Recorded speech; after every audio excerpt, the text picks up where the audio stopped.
The making of a prime minister. मुश्किलों का अंबार है, वही तो मेरे हौसलों की मीनार है।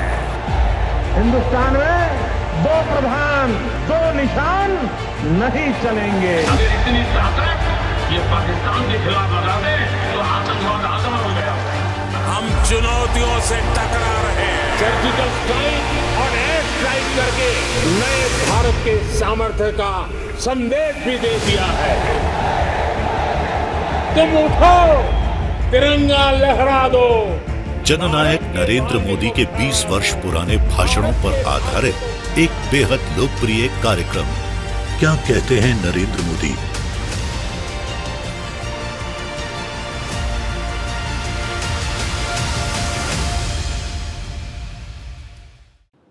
नमस्कार, मैं हूं आपके साथ पूर्णिमा मिश्रा।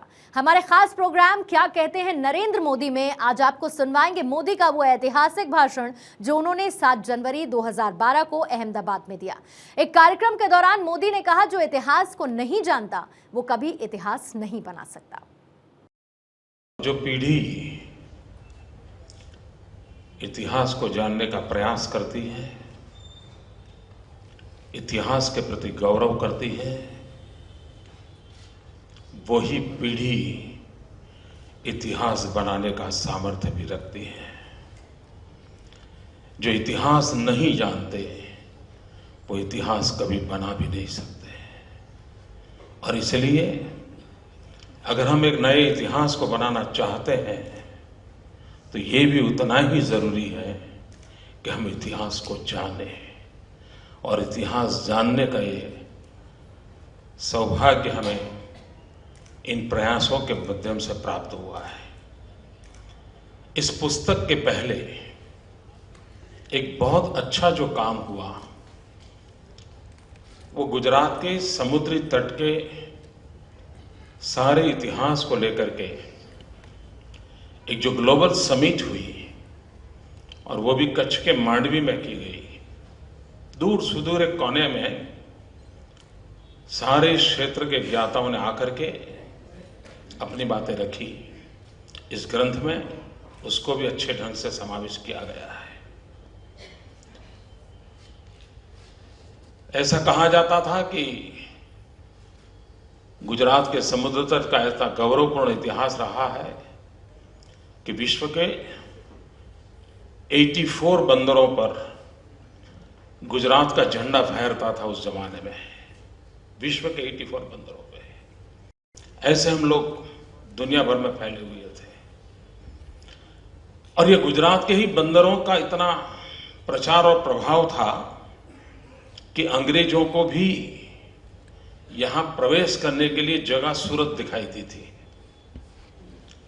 और अंग्रेज सूरत आए, उनका मकसद तो उस समय भी था कि हिंदुस्तान में किस प्रकार से कब्जा जमाएं, लेकिन इस मिट्टी की कुछ ताकत ही और है कि उन्हें यहां जमने नहीं दिया। और ये हर गुजराती गर्व कर सकता है। उनको कलकत्ता जाना पड़ा और कलकत्ता जाने के बाद उन्होंने फिर अपनी दुनिया खड़ी करने की कोशिश की और बाद में वो दिल्ली की ओर मुड़ गए।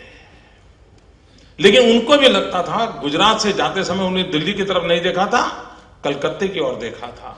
और इसलिए देखा था कलकत्ते की ओर, उनको पता था कि सामुद्रिक शक्ति के बिना, विश्व व्यापार में प्रभाव पैदा किए बिना वह हिंदुस्तान को भीतर से अपने कब्जे में नहीं कर सकते हैं।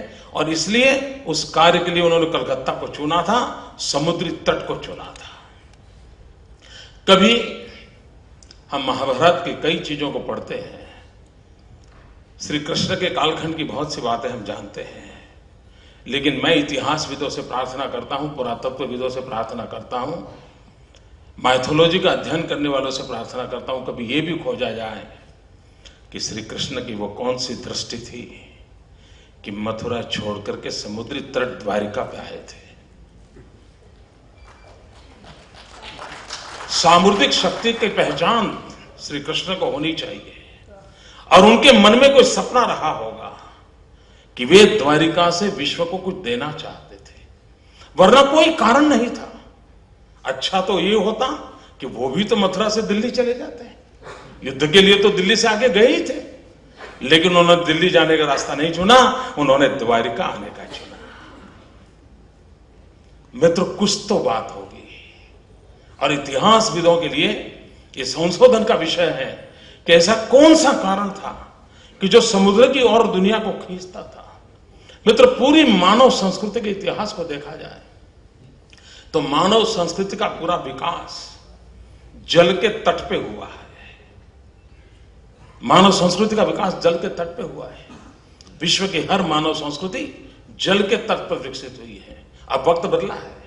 अब संस्कृति, एक जमाना आया हाईवे पर विकसित होती थी, अब जमाना आया है जहां से ऑप्टिकल फाइबर गुजरेगा वहां पर संस्कृति विकसित होगी।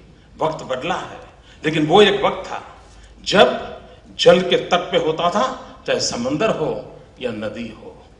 और उस समय हम देखिए, खंभात किसी जमाने में बंदर था, उसको तो लोग मानते हैं, लेकिन बहुत कम लोगों को मालूम होगा, और गौतम अदानी को भी शायद मालूम नहीं होगा कि उनका स्वयं का जन्म स्थान वो किसी समय बंदर था, बनासकांठा में है। थराद किसी समय बंदर था, ये इतिहास कहता है।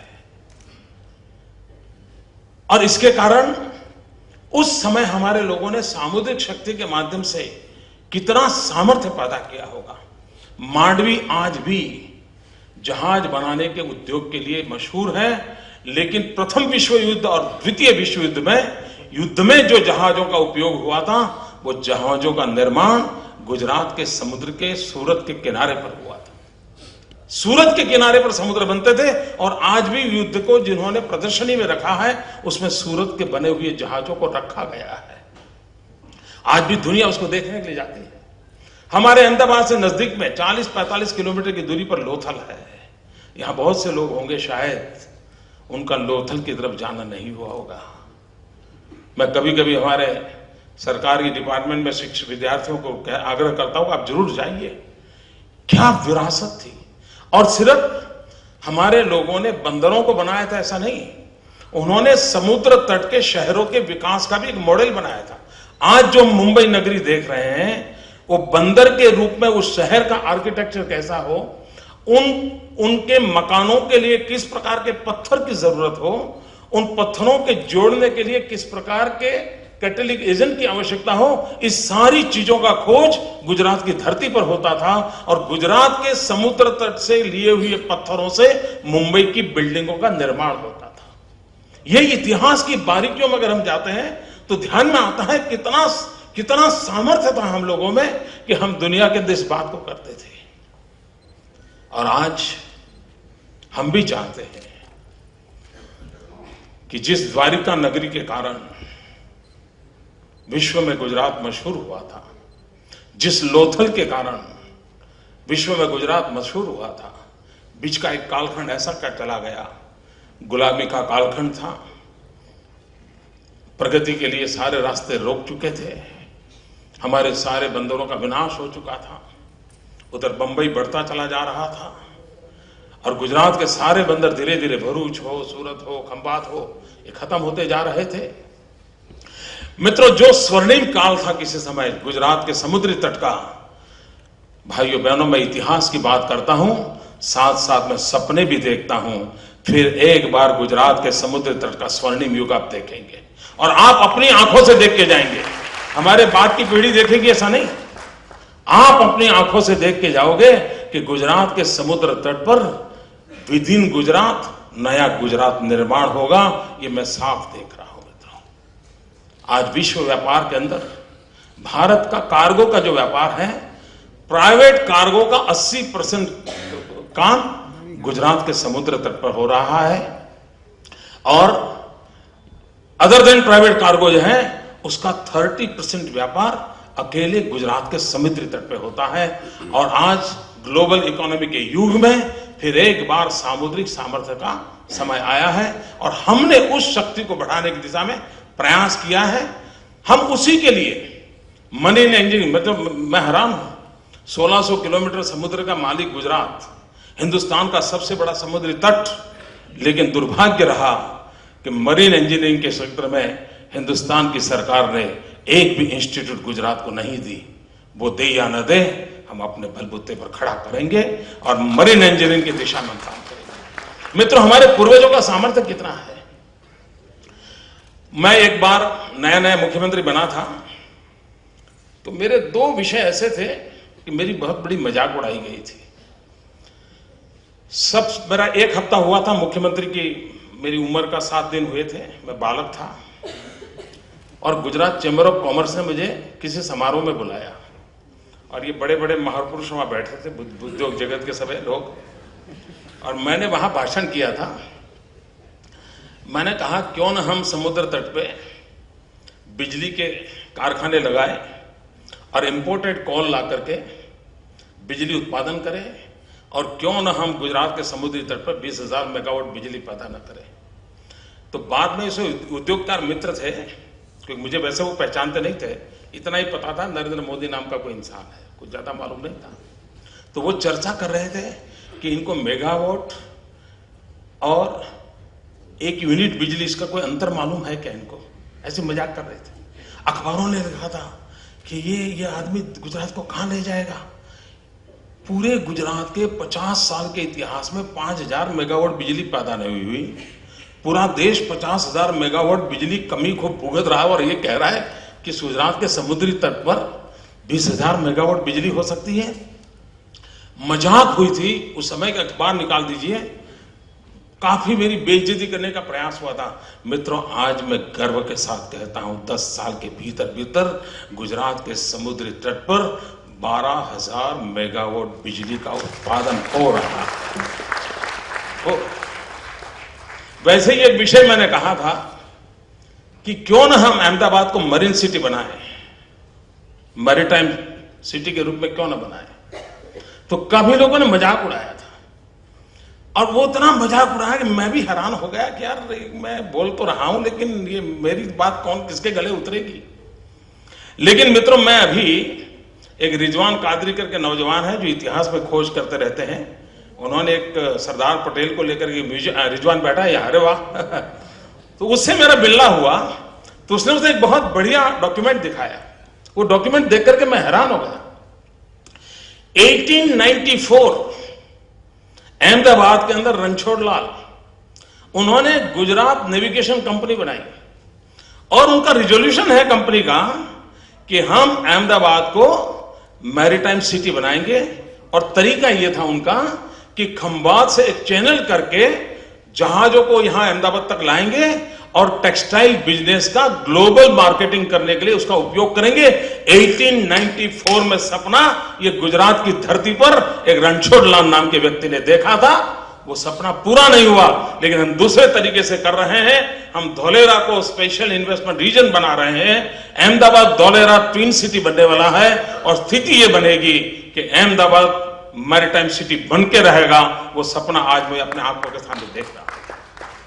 मित्रों, चीजों को बदला जा सकता है, और अगर सपनों के साथ, और जब तक इतिहास की ओर देखते नहीं है, इतिहास के गौरव को हम अनुभव नहीं करते, तब तक हम चीजों को बदल नहीं सकते।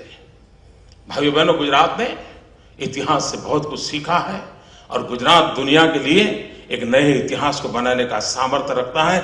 और इसलिए इतिहास को प्रेम करते हुए हम चाहते हैं कि हर सामान्य व्यक्ति के जीवन में इतिहास के प्रति गर्व होना चाहिए, यह माहौल बना चाहिए। यह विरासत हमारी है, उस विरासत के प्रति हमारा गर्व होना चाहिए।